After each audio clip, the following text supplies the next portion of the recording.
Well, hello there folks, thanks for clicking on the video, very much appreciated. It's quite a different video I'm going to be doing today than normal, but it's a video I've been really looking forward to doing. I'm right into my gear, but what I've been finding over the last wee while is I've been getting asked an awful lot of questions on things like what tents do I use, what sleep system do I actually have, what sleeping bag, what shoes do I wear, cooking systems, etc. So what I thought I'd do is an actual video on the actual equipment I've got, why I use it, and I'm going to go through each individual sort of section. So I'm going to start off looking at the tents, and we'll then have a quick look at the actual rucksack that I actually have, and then we're going to look at the likes of the clothing, sleep systems, cook systems, and go through each individual item. So what I want to do to start off with is have a little talk about the tents. So I'm going to do a walk around on the actual tents itself. But basically I've got two with me just now, and I'm just sort of explaining the sort of reasons why I have the two. Now this is Scotland, so quite often we've got high winds, so from the point of view of the actual summit camps, when there is a sort of high wind, I'll use the Robens Starlight 2, which I've got over to my right hand side here. Now that particular tent's been tested up to 160 kilometers an hour from the point of view of wind. Now I'd never get myself in a situation where I was at the top of the mountain and it was that windy. But it's better to have it and need it than need it and not have it. So I tend to sort of always bring that if there is going to be an element of high winds. But from the point of view of the actual Lanshan 2, which this particular tent to my left hand side is, it's just a trekking pole tent. It's so light, so light from the point of view if there's no sort of poles or anything at all within it. So absolutely fantastic from a lot of points of view, from say for instance kayaking trips. But even from the point of view of the actual summit trips, when you know the winds are going to be low, it's nice and easy to actually take that. So what I'm going to do to start off with is I'll just do a walk around each individual tent so you can see them in a bit more detail. So we'll start off with the Lanshan. So as I said, this is a Lanshan 2. We'll have a wee look inside it in a wee bit once I've actually got my kit in it, but incredibly good. So it's technically classed as an actual 3-season tent. You do need to actually put the protection on it and actually the bonding around the actual the strips, etc., just to make it waterproof. But very spacious, really good, very spacious and quite easy to actually set up. So again, the big benefit with this is it's just over 1 kilogram, whereas the likes of the actual Robens is 2.5 kilograms. So again, big difference in the actual weight between the two. Now the other thing as well that you can actually do is you can actually zip up both sides, so you've actually got it open at both ends with the actual, just with the net in between. So really nice, again, for sort of when you are at the summit camps and you've got sunsets, sunrises. Like I said, a lot of time when I do the likes of the kayaking trip, kayaking out to islands, etc., and staying on them for a couple of days, I will actually take the lights of the Lanshan just because of the weight.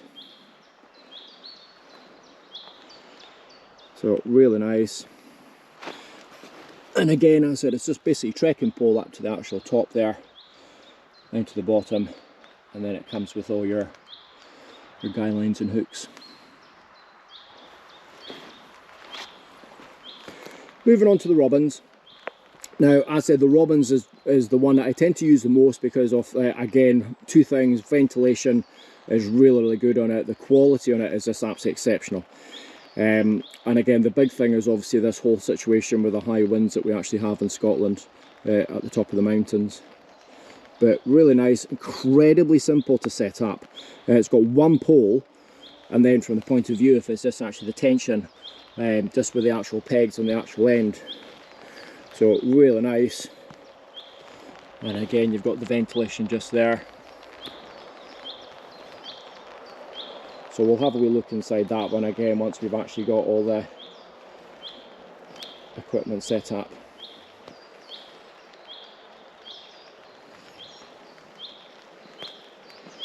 So really nice. So that's the two tents. So as I said, the Robens Starlight 2 and then the Lanshan 2.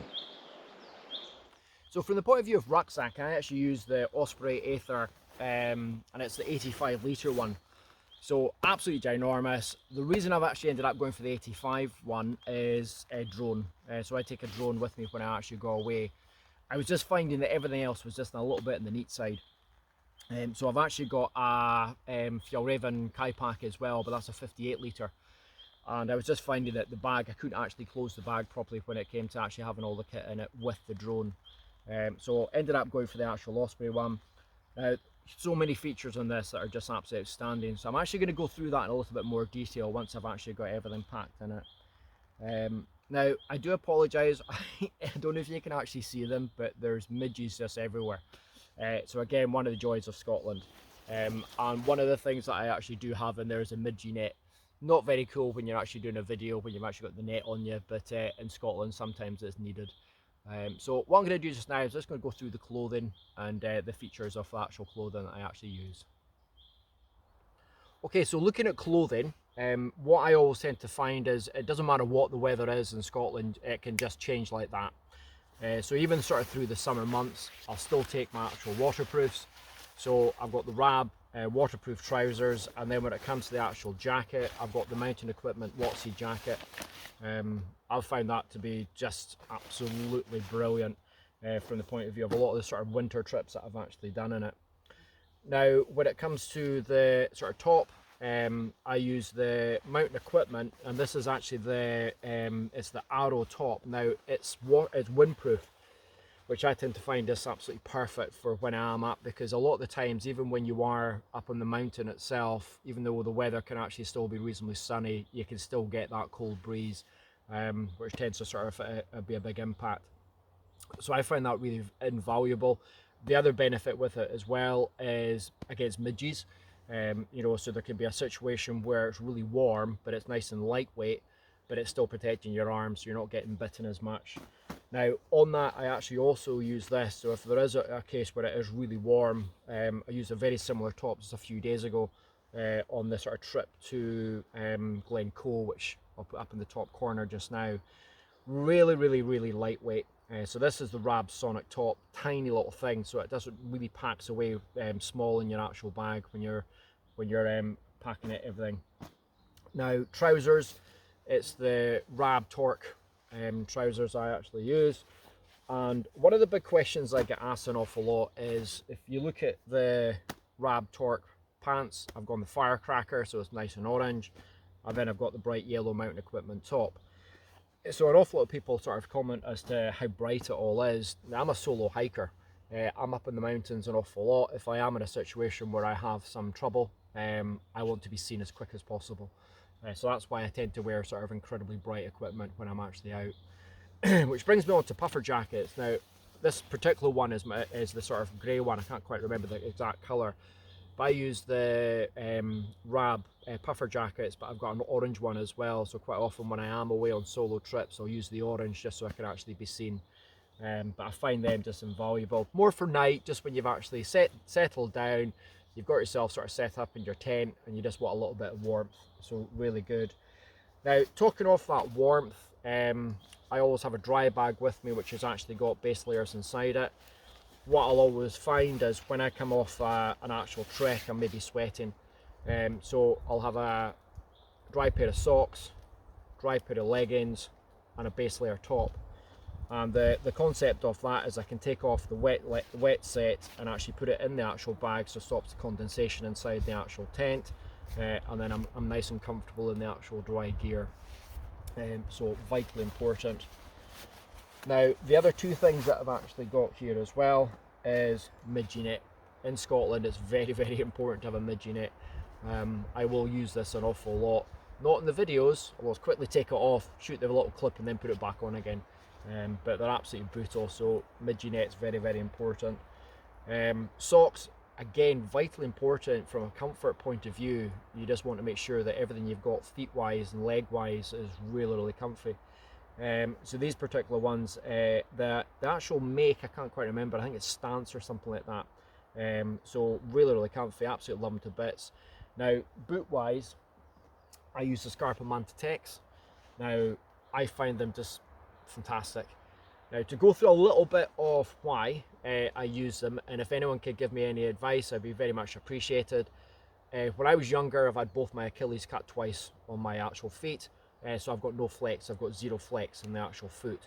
So when I'm stepping up and moving up steps and rocks, I just don't have an actual flex in my actual leg, which has an impact on my Achilles.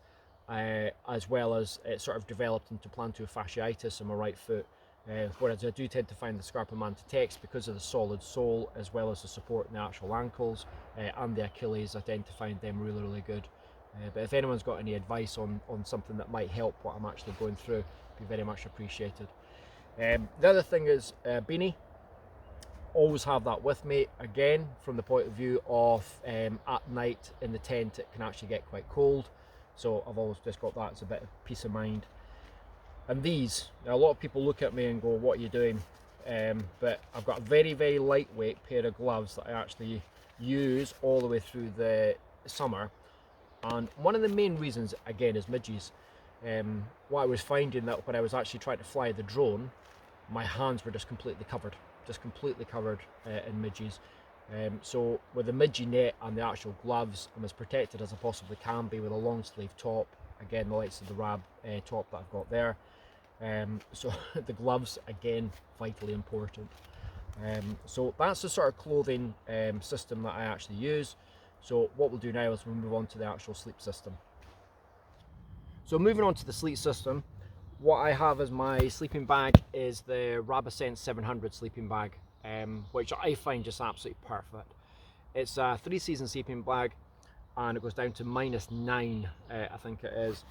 But as a combination with that, quite often I'll have the Sea to Summit Reactor sleeping bag liner, which more winter is absolutely perfect.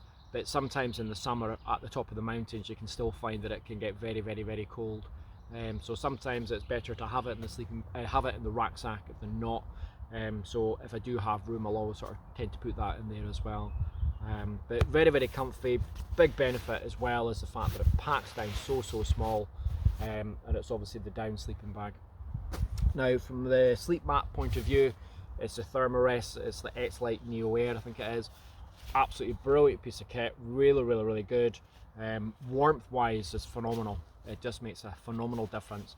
And again, it's sort of a big difference to the actual overall sort of sleep at night. There was many a mat that I was trying before when I just wasn't comfortable. I was just not comfortable through the actual night, waking up an awful lot. This has just made such an actual difference. So really, really nice piece of kit. And then from the point of view of the actual pillow, this is the Sea to Summit, and this is the Aeros, and it's the premium one. Love it, absolutely love it. So basically it's two systems from the actual pumping it up or basically blowing air into it, and you can actually adjust how much air is in it from the point of view of the comfort factor. So really, really nice to actually have a nice pillow when you're actually out. I was finding before I was taking sort of various different types of pillows again, so a lot of it's been through trial and error over the years, and finding an actual system that I just really do find comfortable, because when you are spending sort of 5-6 hours hiking up to the top of a mountain, you want to make sure you get a good sleep so that you've got plenty of energy for getting back off the next day. So a good sleep system makes all the difference. Let's have a little look at the cooking system now. Okay, for so cooking, I tend to keep it nice and simple. So I have a 750mm titanium pot from Wildcamping International, which I just find brilliant. A lot of it is obviously the weight. Inside here I've normally got like a hot chocolate, but the actual gas canister itself fits in just perfectly. I'll then sort of fill that up with a kitchen roll just to make sure it doesn't rattle around. So really, really good. Now when it comes to it, water wise, I will use the Camelback water system, which has actually got the filter in there as well. Now I'll fill up the actual pot to boil the wafer or meal, and then I've got that water that I can easily use to make a chocolate, or alternatively just keep it for the actual morning. Now from the point of view of the cook or the cooker, it's basically the MSR one. Absolutely amazing piece of kit, so lightweight. So this is just key to what I tend to do just from the point of view of the actual saving weight. And again, I've got the shield just to actually protect myself from the wind. Now the other thing that's valuable is I've got a Wildcamping International titanium spoon. Now what I was finding before was I had a small spoon, I was trying to get into the actual wafer or meal, and I was just covered in it. So if you look at the sort of difference in length there, it's just perfect. So I don't end up completely covered in the food. So nice and easy and nice and lightweight between the titanium and then the tiny little stove. It's fantastic. Doesn't take up too much room in the actual bag, as well as being nice and light. Okay, so that's the sort of cooking. What we'll do is we'll move on to some of the sort of miscellaneous items now as well. So some of the other things I'll have, which I didn't mention there, 2 lighters. Basically the reason I always take 2 is you never know, one might fail. I've also got 2 head torches. So I've got the Sunblesa head torch, so I've got 2 of them that I always take with me. You just don't know. I also have spare batteries. In here I've got an electrical bag where I've got various sort of cables, power banks, just for charging devices when I'm away. So again, I've obviously got the likes of drones, I've got GoPros, so all the charging stuff for that is actually in there. Tent torch, or tent light I should say. This just hangs on the actual ceiling in there, which is just brilliant. I've then obviously got compass and map. Now, one thing I was sort of wanting to go through, this is vital. I always have this with me, and again, it's obviously the skill of being able to sort of read it, which I'm not great at, and it's something that I'm trying desperately to learn. Now, from the point of view of the main thing I use for safety, I've got the Garmin Fenix 7X Sapphire for my actual watch. Now this has got live track on it, so this actually sends a signal to 3 people, and those 3 people can then actually monitor my actual my walk itself.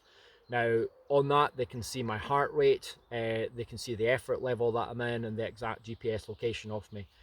So if there is any sort of issues at all, and then obviously there's lots of SOS options from the point of view of sending a text message, or you can send a message actually through it. So again, key. Now obviously you've got your things like your compass, you've got your map on here, but it's too easy just sometimes for me to sort of look at the map on here as opposed to actually look at the map. So it's a combination of the actual 2. It's what I tend to use just to make sure I know where I am and where I'm going.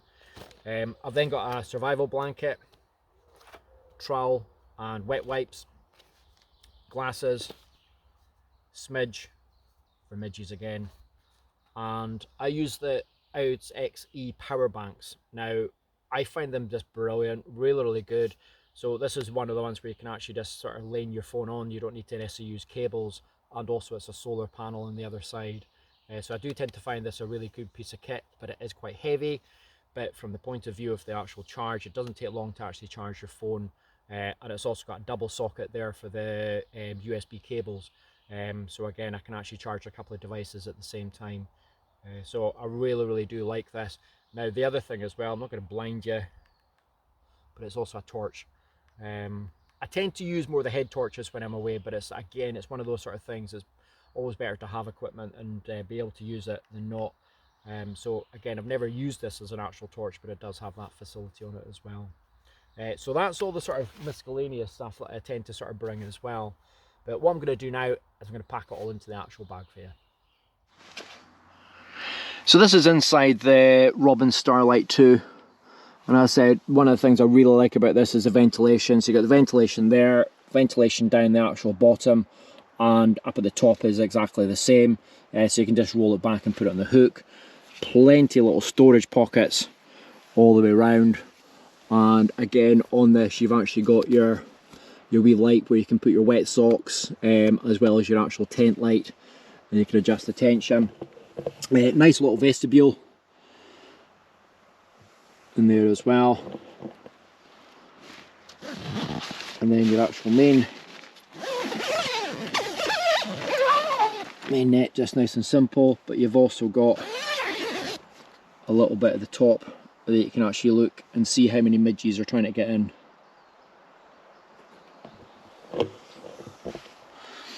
So that's really nice. It'll probably be a little bit dark on the actual camera in here, but I do love this tent, absolutely love this tent. Okay, so we'll just do the same thing over in the Lanshan 2, and then I want to talk to you about drones. So you can just see how much more room there is in this one. You know, so if there is sort of 2 of you going or whatever, it is fantastic, and it's so light inside it. And even vestibule wise, if there are 2 people in this, you can have a vestibule each. There's an awful lot of room inside there. So again, they've got the hooks across the top there, so you could conceivably put cordage between the 2. if you are wanting to sort of dry any gear off. And then a huge amount of room, as I said, vestibule wise. Only slight thing with this is obviously it's not quite down to the ground, but you can adjust that with the length of the trekking pole, so you can actually lower it down if you do want to. But again, the trekking pole just actually mounts this in the actual the wee bit in there, so really smart. So as I said, I love this one as well, and again the big thing with this is weight. So I said just over the kilogram as opposed to, I think it's 2.5, so for the Robins, so one of its big advantages. Nice, really nice. Right, on to drones now. Okay, so the other thing I love taking with me when I'm away on the summit trips is my drone. So I use the Mavic DJI Mini 2. And basically the big benefit is 249 grams. So again, when I'm looking at the overall weight of the bag, I'm trying to save on everything that I possibly can. But really nice drone. So I'm going to try and maybe put some drone footage in just now, but basically this will do the actual the circle as well as actually do the sort of rocket away from you. Had a bit of an issue with my last trip. It didn't actually log into the system itself, so it restricted me to sort of 50 meters. We don't know why. But really nice piece of kit. It just gives a different perspective to the actual place itself, and when you are up in the mountains, just some of the footage that you actually get to see is just absolutely phenomenal. So really nice piece of kit, and again it does take out quite a lot of room in the bag, but that's why I went earlier on, as I was sort of stating, that's why I've gone for the 85 litre bag, sorry, as opposed to the sort of 58 in the Kaipak. Just because I want to have this as a wee option for me for when I go away. Don't always take it, again it's dependent on wind, and again if you're up into the Cairngorms you're not allowed to use drones anyway. But really nice piece of kit. So that's all the actual kit, that's all the gear laid out. So the trick now is going to be a case of actually putting all that in the rucksack and showing you it. But one wee thing I was just wanting to say before I actually packed away, I just want to say a thank you again. I'm not sponsored by them, but the staff at Tisso's in Inverness, they've just been absolutely fantastic with me, giving me so much advice on equipment. And the great thing about it is the fact that the majority of the time the boys and girls in there have actually used the equipment that I'm actually looking at, so the advice they've been able to give me is real time. So it is an actual massive advantage being able to sort of gather knowledge from other people. So again, what I was sort of alluding to earlier on, if there is situations where somebody's got suggestions on other things to actually take or better things to actually take, very much appreciated. Just pop a comment below. Or alternatively, if anyone's got any questions on any of the equipment, again, feel free to pop a comment and I'll answer every single question that's actually put on there as well. Because that's it, it's all about sharing knowledge, making sure that we're all safe and we all enjoy the mountains and wild camping as much as possible. So that's it, I'm just going to pack everything away just now and then pop it in all the rucksack, and I'll show you how the way I actually pack everything away into the actual bag also makes a massive difference from the point of view of the actual comfort and how easy it is to carry and walk. Okay, so this is basically just how I pack it. So at the bottom of the actual bag itself, nice and accessible, I've actually got the washproofs. So I've got my waterproof jacket, waterproof trousers, nice and easy to actually get to. And then it's basically just a sleeping bag on the left hand side, squashed down as far as I possibly can, just to give me as much room. Now tent wise, because I've gone for the 85, I can put the tent inside, but I can also actually put the tent on the outside as well if there was a situation where I'm struggling a little bit for room. So I've got the two options there when it comes to the actual tent itself. And then I've got basically sort of spare clothing if I need it. And the sleep mat I actually put at the front, basically just on here, just before the actual the sleeping bag, etc. Things like sleeping bag liner.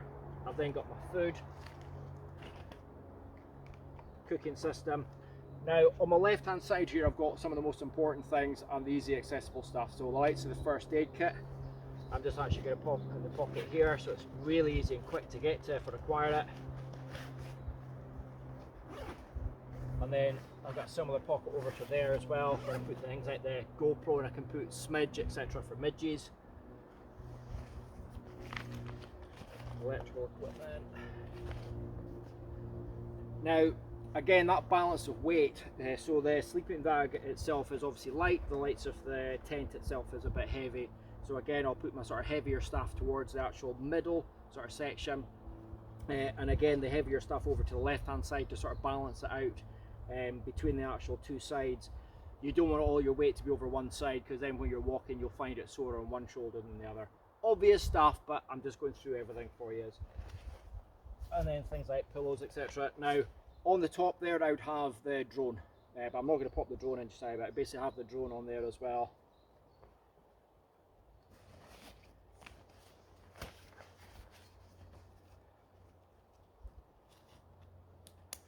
And one of the things I don't really go through is obviously camera equipment. So again, I have my tripod fitted on the outside of the actual bag itself, just strapped down the actual side. So again, that just sort of works perfectly for me. And then in the top pocket, I've got Spork, glasses, smidge, and again, one of the things I was sort of talking about, easy accessible first aid stuff, etc. So I've got the protection blanket just there, midgie net and gloves, and then compass.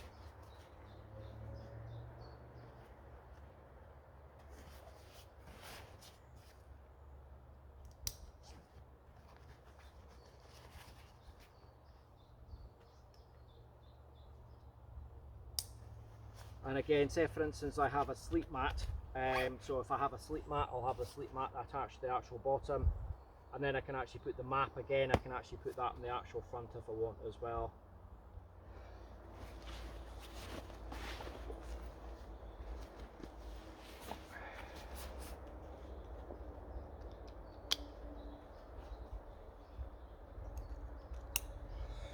So as I was saying, I just find this an absolutely fantastic bag. So you've got pockets down the actual sides there for actually putting things like energy bar, car keys in, etc.